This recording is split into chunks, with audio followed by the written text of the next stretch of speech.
wellnesscouch.com, streaming wellness into your lives. Welcome to Nourishing the Mother, featuring your hosts Bridget Wood and Julie Tenner.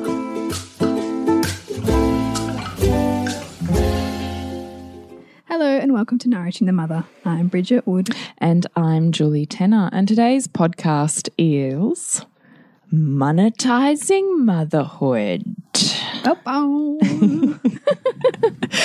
So we hope you maybe are a little bit confused about this title, maybe a little bit intrigued, because we really just want to talk about the journey we have had personally and how it's really called us to reframe, which we do with our tribe often in our members-only group, reframing how motherhood is in fact an abundant top value.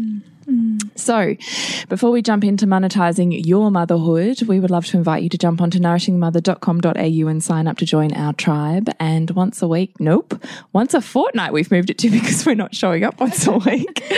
Gotta be honest here. Once a fortnight, we will send you an email that has links to everything we've put out in the world, and you can pick and choose where you'd love to dive deeper. And then occasionally our plan is on the weeks in between, when we have a rest week from the newsletter, is to actually spend the time to send you an email that is like a conversation Bridget and I would have. Yeah. So something a little more intimate that does also fuel your journey in nourishing your mother to nourish your family. So please jump on to nourishingthemother.com.au to our very soon to be new website.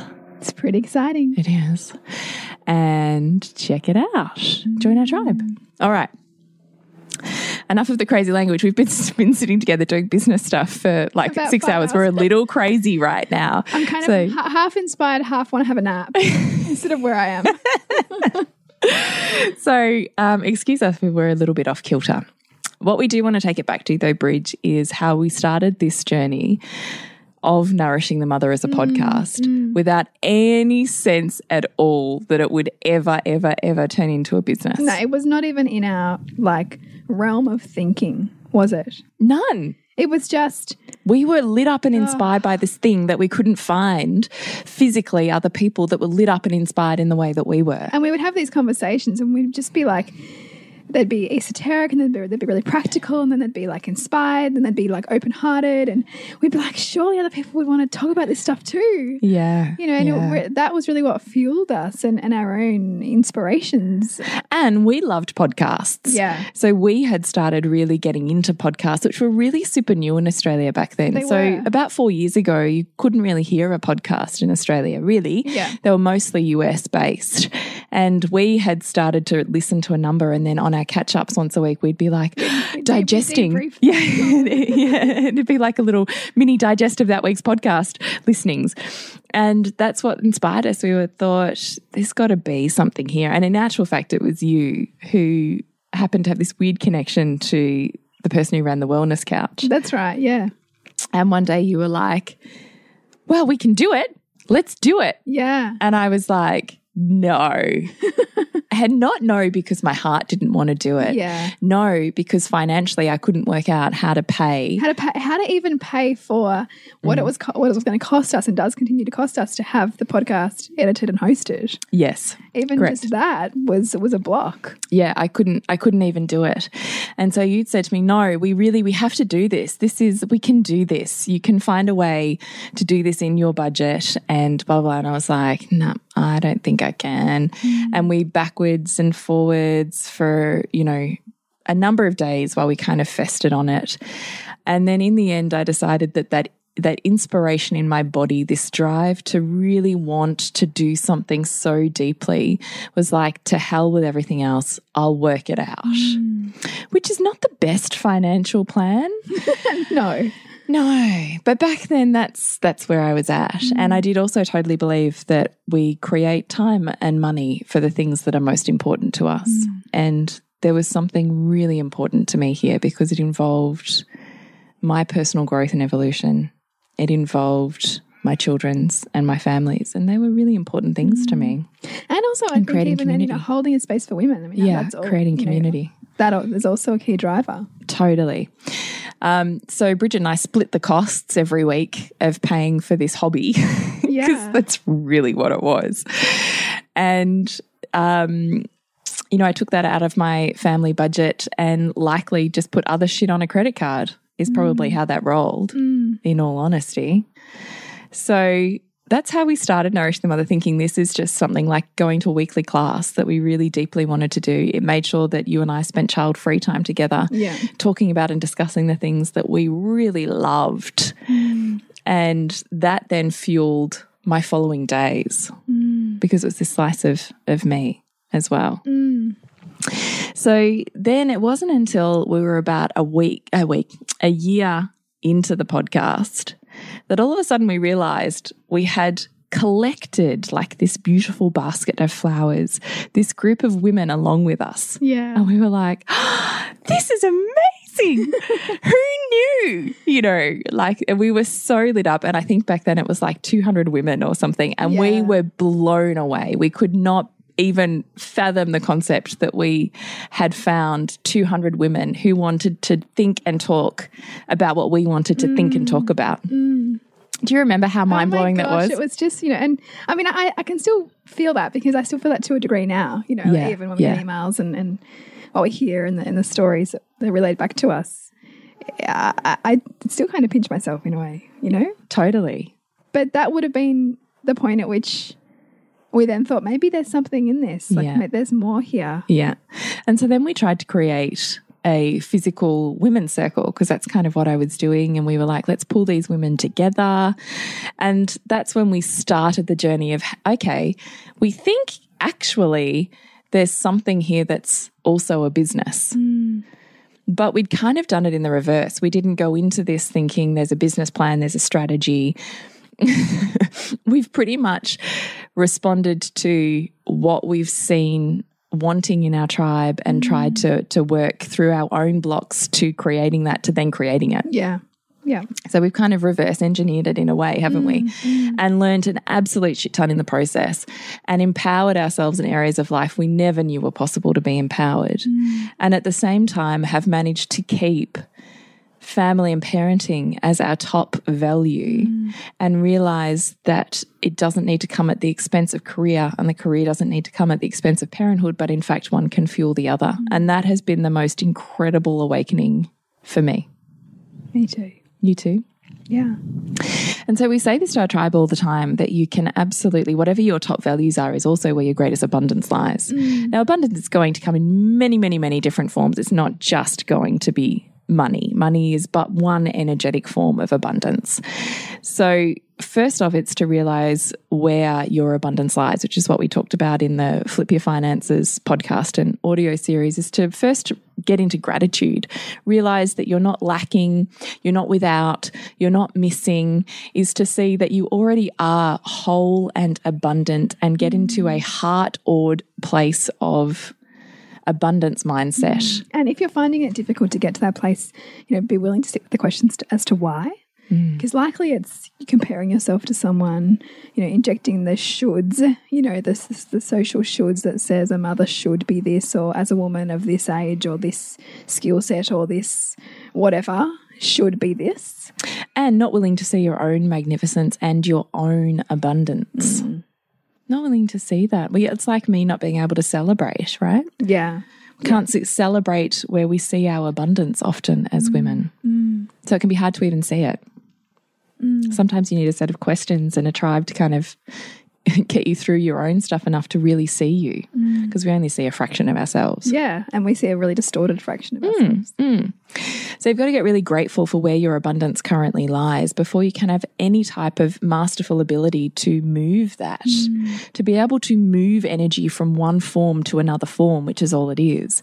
You have to come from a place of abundance and shifting and empowering. It can't be out of lack, I don't have enough, I'm trying to desperately, the tighter, think of a relationship, the tighter an ex-boyfriend clung on to you, the more you wanted to shed them. Yes, you couldn't get away from them fast enough. Right? It's the same thing with money. Yeah. So the more desperate you are, the more you're actually energetically pushing it away. It's repelling it. It's almost, it's almost physics right there. Like it's a energy function, and it's an expression of that. So to realize that your top values are not without abundance is probably one of the biggest realizations. Now, we had so many podcasts on this. This is one of the beliefs I had to bust when I had my 4th child. Yeah. Which was, I'll be poor forever. Which was a family story. Which was a family story. It had come from generations previous to me and had been followed through, and I had absolutely adopted that. And it was, that's a huge one to shift, because if we think about the lineage of women and the fact that, you are born in your grandmother's womb, essentially, you as an egg were almost like cellular programmed to have that belief, if that was so strong and carried down this maternal line for you. Yeah. Like, that's a big thing. Yeah. So it's created in that egg, which forms your DNA. Yes. And then it's manifested even deeper through the pregnancy of your own mother and her current experience. And then you're infiltrated in and saturated in the soup that you grow up in. Like, that's huge programming massive. that you have to, one, become aware of before you can even try and shift it. Get into gratitude for why it's there, so then you're in an empowered state to be able to move it and choose something more consciously. I think that's the place to go with it. Yeah. And often what our tribe struggles to see is how or why motherhood can also be financial, because it seems as though in order to do motherhood well, you have to vacate every other area of your life. Yes. But what we hope we represent is that it's possible to do it all together. It just requires belief shifting and pain healing in order to parent from a place that's not wounded. Yes. Yeah. And to be able to see, huge value to your family, to your relationship, and to your life of you focusing in this area, and it not being something that you do in between everything else. That valuing motherhood and yourself in this role in and of itself can be, fueling abundance throughout your whole family dynamic. Yes. That's where the power is too. And the more you're willing to lean into parenting and family being a growth of a self path of growth, the more you're able to see, the more time I spend in and on my parenting consciously, which is really raising myself to raise my kids, the more I break free of the cage that I had, and the more opportunities I create as I grow. Yes. So it's also seeing how parenting is a spiritual path, if that's the path you choose to consciously take, of evolution for yourself. And that when the more you make okay and acceptable and break free of yourself, the more you have access to that you've never had before. And that includes financial. Yeah. And it's almost like there's so much in our sensory world that we could access if we were open to it. And it's about, what do you need to clear out of the way in order to see what's already there? It's about turning up the dial of those senses to see the magnificence that's all around you. And how nothing's random. So we say all of the time, why invest in your parenting? Why spend the money on a course? Why go and spend the time and put everybody out so that you can go and do the thing that you're really inspired about? Is because we don't have to have the male-dominated culture of, I do this, so I achieve this, so I get to here. Yeah. That's not the feminine journey. The feminine journey is more like a labyrinth, and each time you circle around, you get a deeper layer and a deeper layer and a deeper layer. And it's always the same content, but you understand it more deeply, and therefore the expanse of knowledge and service that you have with that becomes wider. So it's kind of this multifunctional spiral. So I kind of think this is why it's so important to tune into your body enough to recognize when you have a swelling open in your heart, because they are the things that say, this way, come this way.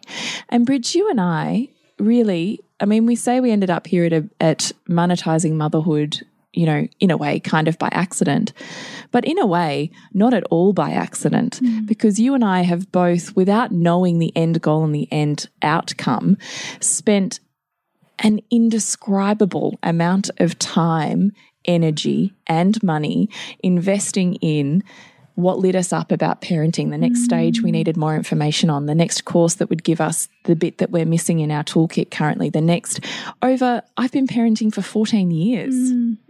That's an exceptionally long time to be really consciously looking for and choosing the next path. Which then builds an enormous body of knowledge that now stands me in a place where I can monetize that wisdom because it's just a form where it's hit an abundance point that can spill out. And it's clearly worthy of monetization when you know that people are coming to you for that information anyway, that they're seeing you as, you know, a wealth of wisdom and seeing you as someone to go to get insight and get value and feel heard by and feel connected to. I mean, these are all the things that we all seek from a teacher. These are all things that we're all, you know, for whatever we deeply value, we're looking for. And monetization is a process of that so that we can be more of service to others. And what is, you know, if you are also lit up by motherhood and lit up by, you know, there's so many in our tribe who've gone on to become doulas or breastfeeding education. I'm trying to think of all the different areas. So many. And so often we can postpartum doulas. Postpartum. Yeah. And so often it's about, you know, it's almost like we still need permission. There's still a sense that it's not worthy enough because to invest in. Yeah, to invest in or even to value myself enough in to really lean into and follow the whisperings of that inspiration that calls us there. Because someone tells us it's not worthy, or, you know, we're subordinating to our partner or our parents or whoever else has decided they know better for us than what we know. Yeah. It's a courageous path because it also asks you to get really, really clear with yourself. Yes. You know, and deeply value the yearnings of your heart. And without an outcome, I think that's the part that's really hard in our culture, is you only take a next step when you know what the step after that is. Yeah. Almost like, you know, a ladder where you can know that yeah, like a corporate ladder. That promotion and that promotion leads to this promotion. This course will lead to this job, which will lead to this outcome, this financial outcome, which means that's the path I'm on. Yeah. And we're asking you to trust maybe a little bit deeper than that and trust that your higher self and your speaking through the feelings in your body knows far wiser and far deeper and in a far more meaningful life than what we can consciously comprehend with our one slither of ability to perceive our life as it currently is. I mean, you think back now and nothing is random. All of these pieces that you collected along the way all become something. They all lead you onto something, but you have to keep trusting that you're never off path but on it, and look consciously for those moments where your heart swells and lights up and know that there's a path there, and realize when you're shooting and you're consciously choosing to step off of it and you're subordinating to who? Who exactly? Who is it? Whose voice is it? Whose dogma is it? Yes. Is it cultural? Is it familial? And I mean, even that was a big one for you to bust through when you had to accept having a fourth, which was never on the, you know, your conscious plan. No. And I was going to be impoverished, without a career, and not able to get out of pajamas. Was pretty much what was in my head. Like, I know we can laugh about it and joke about it now because I've transformed it. But I can still remember that phone call. I can put myself exactly where I was when you called me. Yeah. And you could not see one No, my life was over. Of positivity out of that. No, my life, but literally. Whereas I was already, like, I was well on the path. I was like, oh my God, this is amazing. Like, but I knew I couldn't meet. I knew you weren't there yet. So no, but I also needed to hear that, because when we're only seeing something one way, we're actually missing the entire whole, and therefore we're not in a place to be able to make a decision consciously. Yeah. We will make a decision based on emotions, which we will have emotions about later. So to be able to make a really clear and conscious decision, and particularly about really big life events, you have to be willing to be coached beyond your story. And that's what we consciously did, right? By inviting you into that and listening to another perspective, it opened it up in my mind. It's like that we don't know what's possible until we see the women around us do it, and we go, oh, that's possible. I could do that. I might take a piece of that. Yeah. You know, it's like that. And then I invested in coaching to help me coach through all of the blocks that I had. And then I would check back in with you again and with my doula. And, you know, just to reframe where I was at rather than believing that my truth was truth. Yeah. Yeah. What you were thinking was actually the real thing. Yeah. So in my mind, baby number 4 meant career was over. I was going to have no time for anything. My sex life and libido was done. I was going back to barren land, and I would have absolutely no money anywhere. Can I tell you the exact opposite of that is the case a year later? In all of those things. In all of those things. And it just, I can feel my heart rate surging now. It took enormous courage for you to enter in the labyrinth of story that was there for you around a fourth child? Oh my God, And, enormous. and for our listeners, transform fourth child to whatever else there is a big story around for you. Yes, exactly. Like this is an example. Yes, this is just my story. Really doesn't apply to you at all. Yeah. Not. Yeah. Because there's something in it for You should all of listen us, to right? none of it. Yeah. And apply. You should not apply any of the questions to yourself. So I just think how extraordinary that the very thing we're cultured to believe from a lack state takes away has in fact amplified business, amplified abundance, amplified love and relationship, amplified my connection and my steadfastness in dedicating time to my body and my yoni, and has consciously created a path of tantra with my very mainstream husband that I never, ever, ever even opened a conversation with him with previous to fourth child. Like I'd already written it off. Oh, that was me pre him. Yeah. No. But you had to challenge that and enter the fire of your own beliefs and fears that his rejection of that part of you in order to see that actually he was just rejecting you. Yeah, totally. Before you'd even tried. Totally. So I find this extraordinary that we can literally monetize the thing that is most important to us should we choose that is the form of abundance we are seeking. Now, also, I should preface this with, if you listened to Flip Your Finances podcast from a couple of weeks ago, you'll also hear that we talked about my journey over the last 2 years where I consciously wanted to change. So from where I was with Bridget going, I don't think I can even afford to work out how to fit $50 extra a week into my family budget, to debt-free, paid 3 kids for private school. Yeah. 2 years later. That's fucking amazing. It's amazing. And earning more than I've ever earned before. Like, that's amazing. And I have 4 kids. So you Who knew that was possible? So completely busting. And I do think sometimes that the bigger the fuel, right, the bigger the reason for change. And that creates a reason for change.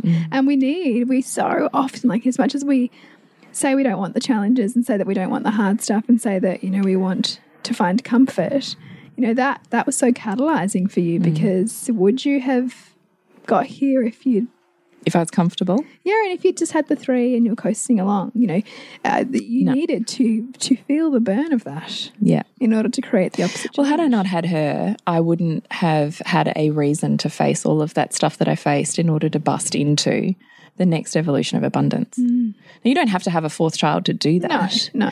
But because family was my top value, I was willing to stay through the drudgery long enough because it was most important to me to be able to kick through. But you will have another reason for you. And I think for many women it might even be the identity clash that comes with motherhood versus who I am professionally. And if I don't go back and do what I was doing professionally, then who am I now? And where am I valuable? And being willing to expand yourself and your perceptions and your stories enough to see that you are morphing form as a woman in the motherhood journey, and who you were before is not who you are necessarily now. And are you willing and open to seeing and following the whisperings of where it's taking you? Well, I also want to take you back to what you said in that Flip Your Finances podcast, where you had said you had equated the expansion of family with the expansion of a CEO in a company. Yeah. Can you rehash that a little? Yeah. So, because I was working with a mentor of mine and talking about expanding families and where our value lies and what it can look like in terms of our own self-mastery around family. And she was saying, well, really family is another form of an organization or a company. And, when you expand your family, you're having to expand your skill set around communications and, how you manage people. And, it's almost like being a CEO, but in a different form. But it's simply because we don't value that form of it. We don't equate the wonder and magic and work of family life to what we would equate to business or to someone's success entrepreneurially. But also not noticing the entrepreneurial nature of motherhood and how dynamic it is. Yes. And how varied it is and how constantly evolving it is and how we're having to review and challenge ourselves and change tack and work with really vulnerable people, and communicate in ways that we have perhaps not been equipped to communicate in. Like, it's profound. And that's why it should be on your resume. Right. Not this hidden, dirty little secret that makes you less. Yeah. And yet, we have to fight that as mothers and women who are really valuing motherhood to say, this right here is profound work, and service and a gift to this world. But for us to see other people around us value it, we must value it.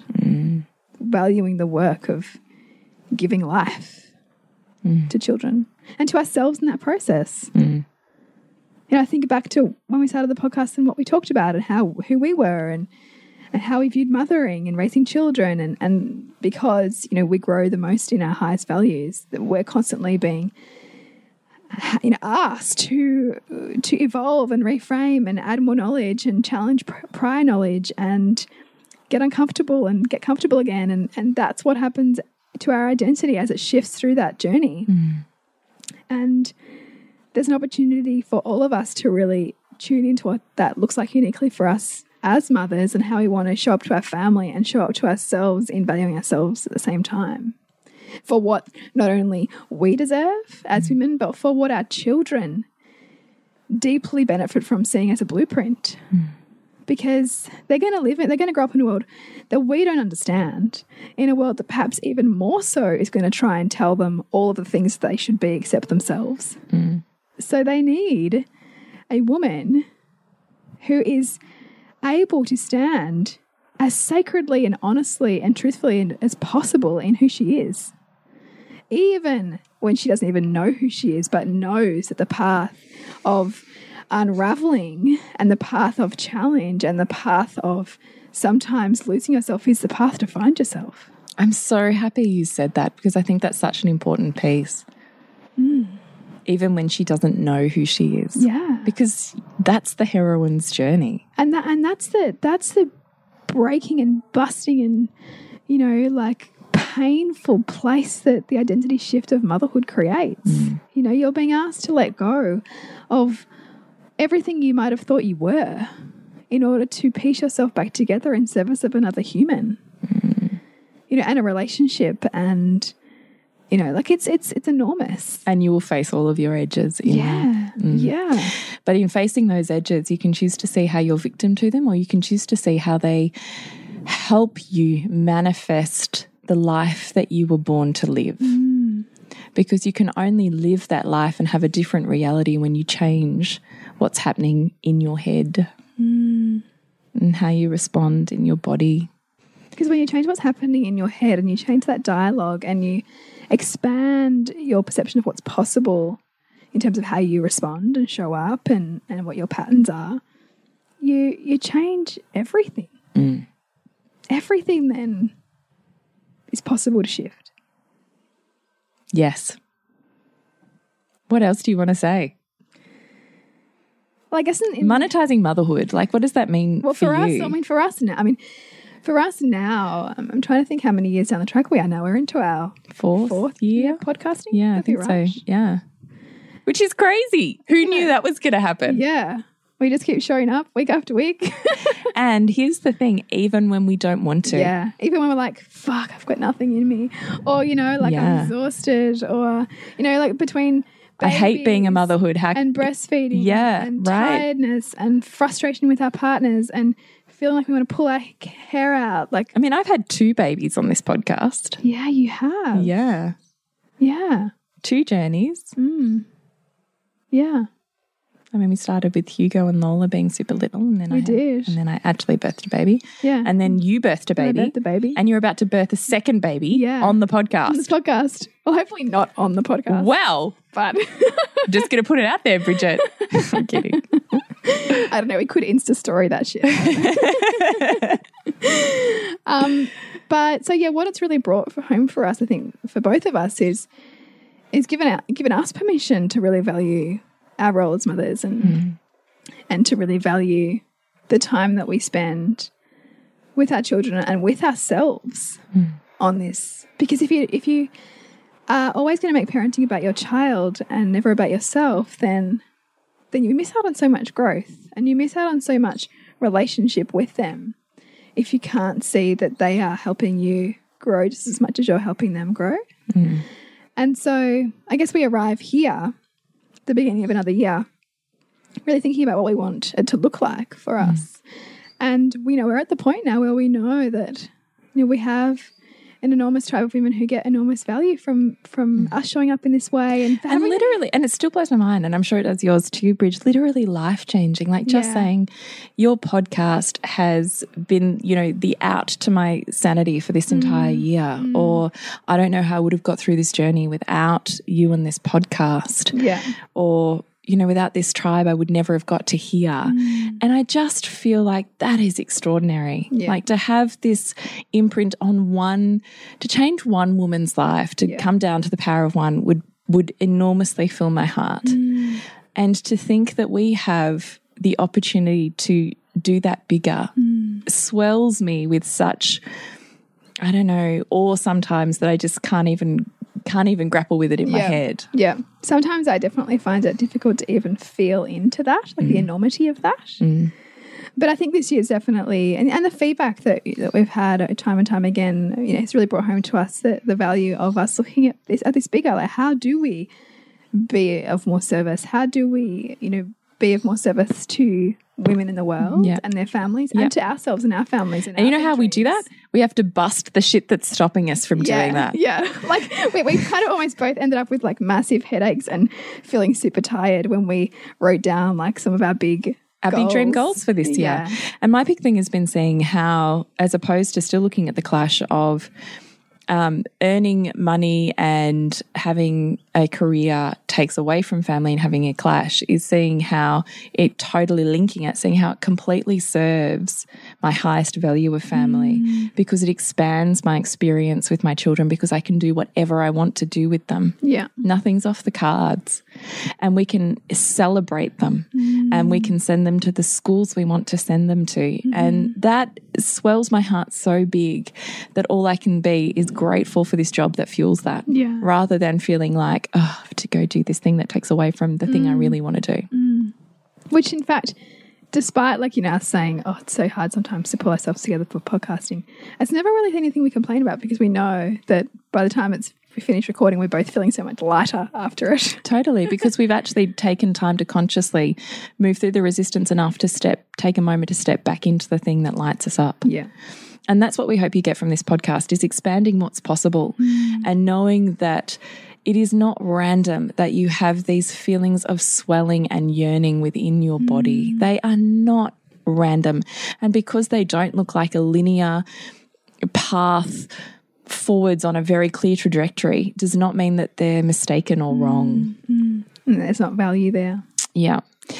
And that your growth is what sets the tone for what's possible in your life. And where the beliefs that you have currently got you to where you are. So if you want a different outcome, you've got to be willing to think differently or to have a different perspective or to look at the world in a different way. And you need someone to help you do that. And that's exactly where that's really what we're kicking off this year with Flip Your Finances, because that's a perfect example of, the beliefs you have got you where you are. And to be willing to transform those beliefs, you need to do the work. Yep. And in fact, as you said, when we're talking about how we're going to promote that, I was like, Bridget, I've got nothing.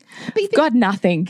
But I said, put yourself back to where you were. And you're like, well, I probably wouldn't have even wanted to buy that because I wouldn't have even wanted to acknowledge that was a problem for me. Yeah. Or just was like, can't even, that's not for me. It's too cheesy or whatever. Yeah. I don't know what the thing was. You couldn't even resonate with it. No, I couldn't even read a page of I couldn't have even read a cover of a book that said finances. If I'd walked down a bookstore, I'd be like, and I would have headed straight for the astrology book or something, Yeah. Because, finances are it's in the stars. It's coming to me. It actually requires more conscious work than that, funnily enough, and action steps to get you there. Yeah. And the thing is, though, you can approach it in a way where you can link it to your highest values. And I really hope that with the audio series, that there is a beautiful balance between that practical and that spiritual. because we do really talk about money as an energy, and we do touch on the law of attraction, and we do look at those things in partnership with the practical steps, in partnership with pulling apart what our beliefs are, in partnership with examining habits, you know, and looking at values, which we know dictates everything. You know, we've had a couple of emails this week from people saying, "Oh, I really hope I can get in on the live run. I just purchased it in December," and one of them was, you know, this is like, I'm working through the workbook. I'm only halfway through, and already it's completely like just challenging and transforming everything.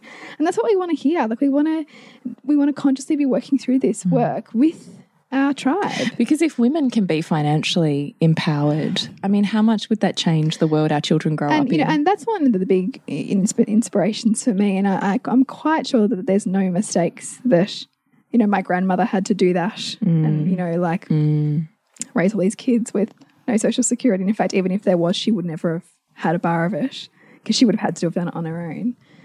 And then me working in financial services all around retirement and setting people up because how extraordinary is that? I see the power in that. I see the power in women being independent, and I see the disempowerment when women feel trapped by lack of financial empowerment, feel trapped by their relationship where they're not empowered. Yeah. And you see it the most when relationships disintegrate. Yeah. And there's no options. Yeah. Yeah. It's enormously, you know, difficult, and particularly when you're in that emotional place, really difficult to find a road out of it. And so I think that there's a lot of wisdom in, you know, empowerment of knowledge and practical action around our finances as women. Because I do too. It's not something that we're taught. Like we're not taught much it. like relationships, much like to relationships. I wish we were taught. You know, health. The kind of money, relationships, and health are things school kind of forgot to really empower us in, and they're they're the areas that we find ourselves often as mothers needing to upskill and implement. And so we're really kicking off the year with that. Yes. Aren't we? Yep. And we would love you to join us. We have this time, which we were just talking about before, might be the last time we do it, but a 1 week live round group just specifically for Flip Your Finances, because we really want mothers and women to, but mothers in particular, to really look at where their abundance currently is and gain some sort of conscious, I don't want to say control, but conscious, what's the word, movement of what happens in their life with that, because it's entirely possible. And if you are feeling too shameful, that was me, there's nothing you could say that I probably haven't already done. So please don't feel like you're not enough or that you have to be something in order to do this. This is literally, I mean, Bridget and I both share stories like we do in the podcast. We come from two very different walks of life, and I was incredibly financially disempowered and nearly everything was bury the head in the sand and put it on a credit card, and you were the opposite.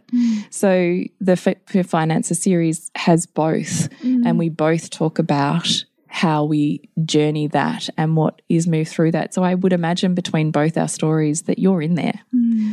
So please, while it's on sale and there's a 1 week group, jump in with it, because we don't think we're going to do the 1 week group again. Yeah.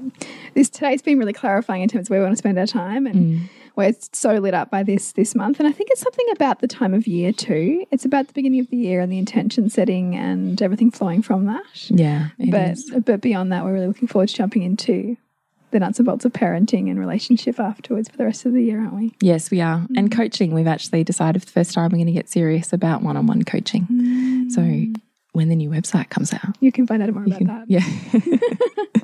So to connect with you, Bridget, suburbansandcastles.com, and you, Jules, is thepleasurenutritionist.com, and we're on nourishingthemother.com.au, Nourishing the Mother on Facebook and Instagram. Please keep sending us in your requests and questions and private messages and emails. We genuinely do read them all and adore them, and they certainly fuel us and light us on fire, and we definitely want to take the conversation to where you're at, because if it's happening for you, I have no doubt it's happening for us, and vice versa. Yeah, absolutely. We do also, just this week, we are in 2019 January, we have just put out a We're Hiring post. So if you're interested in a web savvy admin job to work with us, please look at our social feed and get in contact. So remember to nourish the mother to rock the family. And we'll see you next week when we continue to peel back the layers on your mothering journey. This has been a production of TheWellnessCouch.com. Check us out on Facebook and join in the conversation on Facebook.com/TheWellnessCouch. Subscribe to each show on iTunes and check us out on Twitter. The Wellness Couch, streaming wellness into your lives. Whilst the Wellness Couch presenter endeavor to provide accurate and helpful information to their listeners, these podcasts cannot take into account individual circumstances and are not intended to be a substitute for health and medical advice from a qualified health professional. You should always seek the advice of a qualified health professional before acting on any of the information provided by any of the Wellness Couch podcasts.